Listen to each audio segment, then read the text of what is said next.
Afternoon. This is Nita and Miss Panda. The kitty Blaze is around here. He followed us back. I'm just not sure. He might be hanging out there in the shade. I don't know. Chickens are down over here scratching around. So we're all here. And we're going to work on trees today. Actually, what we're going to work on are putting in the 7-foot T-posts. Because they are 7 feet, I'm going to have to start on a ladder to get them banged in where I want them. And start the espalier process. If you were here when I did the pear trees, you understand that espalier is growing a fruit tree like a grapevine.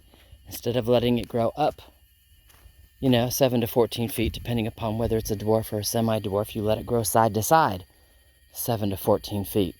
Which is why all my smaller branches here, this is a peach, makes sense we're left. So I'm going to zoom out just a little so you can see it.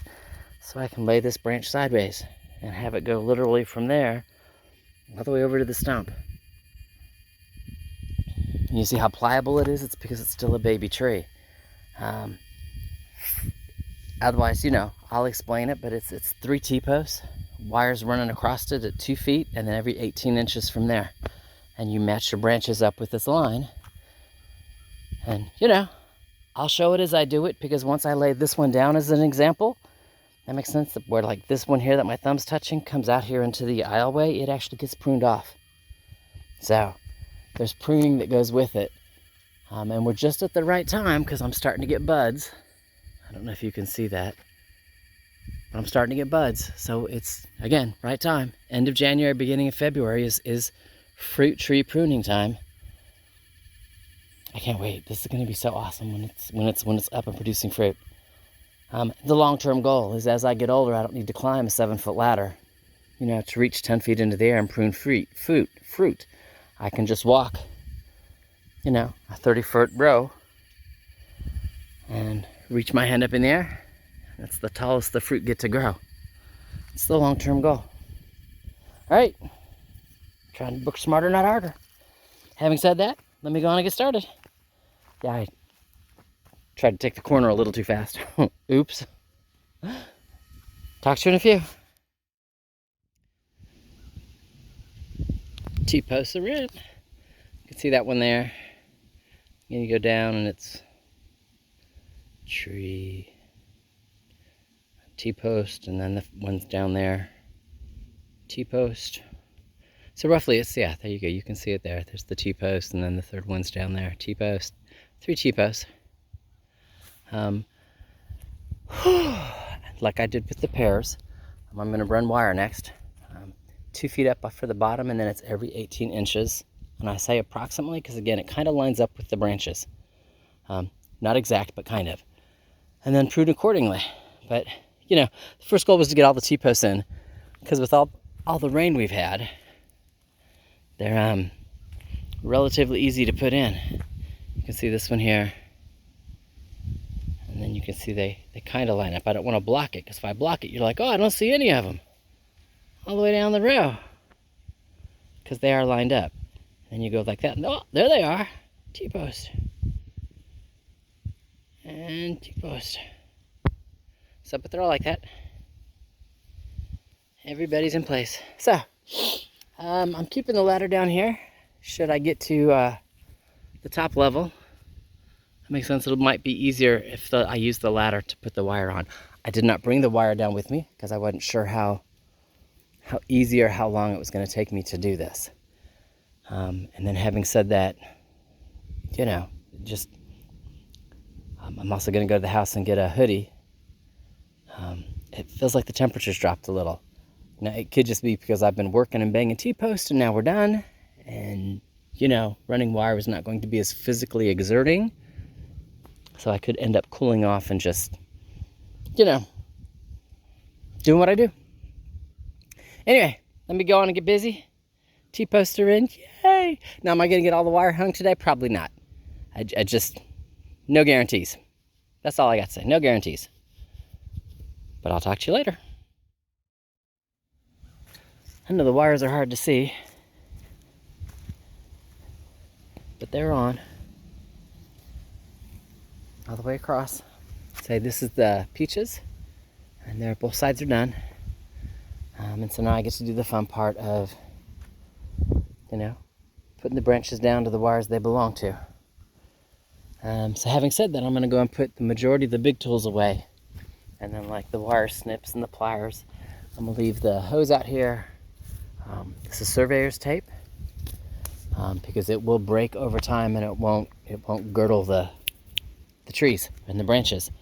I bring the scissors down here. I didn't bring scissors down with me, so I got to cut a piece of the hose and then, you know, cut it in a slit so it'll go on the wire, because the hose is what goes on the wire, and then the branch is tied to the hose. Long term, again, the surveyor's tape will rot so it doesn't girdle the branches, and they can be retied because the hose piece will just slide up and down the bar. Very, very similar to the, see if you can see the blue. There they go. Those are the pairs.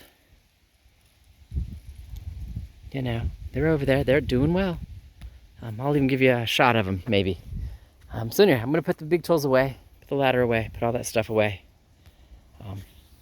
And then I'll come out and start cutting hose pieces and putting them on. Having said that, this one is a 14 gauge. This one here is a 12 gauge.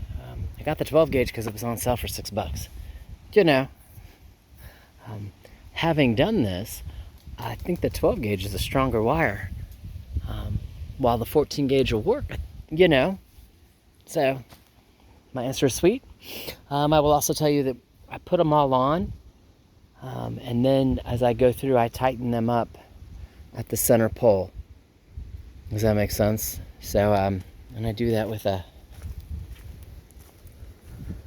I didn't leave it in here. You know, you stick a screwdriver in. As you can tell, there's no room. And then you just sit here and spin the screwdriver, and you can see where it tightens it up. So there's still plenty of give. It still moves in the wind, you know. But they're tight enough where they will support weight and not droop down 2 feet to the next one. But I'm out of wire, so I'm going to have to go to the store and get some because I can't do the rest of the trees. And again, we're at that season now. This is fruit tree. You're going to prune. It's ended January, beginning of February. And once I lay these down, I'll start talking about pruning. So, anyway, I will talk to you in a few. One tree tied up. I did not get the other one tied up, but I did get all the hose pieces cut for the other one. So it's ready. It's just my son is going behind the mountain and the temperature drops quick. So just to help explain or give a visual, got that large oak tree there. You see how that branch goes out that way and then all the other branches shoot up? Does that make sense? Basically, that's what we're forcing the fruit tree to do. I'm going to show this branch here. See, we've got it up and going along the wire, and it's tied, so it forces it to do that. And I'm going to come along with the pruning shears now, and anything that's growing down, like this one right here, makes sense, just comes off. Same thing with that one. They're going down, they come completely off, because what we want it to do is we want it to put shoots and put them up. So another one, this one here, it's long and skinny. It goes well past its bar. And see how it's wanting to do shoots way out here? We're taking it off right here, right at the pole. Now what it's gonna do is all these little nubs, instead of being leaves, some of them will be leaves, but some of them will create new branches that then go up. Makes sense? And those new branches, that's another one that goes down, gets to come off. The branches that come up, makes sense, this gets to be where the fruit is. And being that this is first year cutting, makes sense, you can see there's a nub there, and a nub there, and there's a nub there, and a nub there. For right now, I'm gonna leave about 4 nubs on, and it gets to come off. Same thing with this one. There's a nub there, a nub there, a nub there, and a nub there. I'm gonna leave 4 nubs on. Everything else gets to come off. This back one here, it's also growing downward. Hey, come off. And then what that does is, again, the tree, all its little buds here, all of these are going to start producing stems because they're all going to want to go up. And in the long term, you come back, it's 4 foot worth of cherries, or excuse me, this is a peach tree. It's 4 foot worth of peaches that I can pick right here at hand level. I'm not having to climb a ladder or anything else to, again, way past the pole. It just comes off. You see I still got a lot to prune up here. And I will finish pruning this one before I go into the house tonight. And then I've got this wire here that's almost completely empty. I got 2 little branches here. And those are tied. So they can be the 2 branches for that wire. And what that does is it gives me 8 branches, 4 feet. It's 4 foot on this side. It's almost 6 foot on that side. It's just because why one side of the peaches is longer is to make sure that we're in between the other trees here. It's a paradise, and in between the other trees back here. No one tree blocks another tree. And that made it 4 foot on this side and almost 6 foot on that side. It's okay. The tree is good. That's a 10-foot wide tree, and for a dwarf tree, its branches only want to go 8 to 10 feet. It has that. So let me get on, finish pruning, because again, I'm losing light and it's getting chilly. I'll end up showing this tree again when I get the other one pruned back. Again, the wires are up, but you can see he's got branches just everywhere.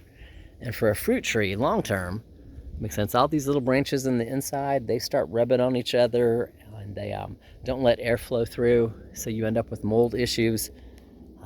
None of that happens when you espalier a tree, a fruit tree. Not all fruit trees are good for this. The cherries here will be an experiment. I don't know if it will actually do it. I'm hoping so. We'll see. Anyway, let me go on, get done. I'll talk to y'all later.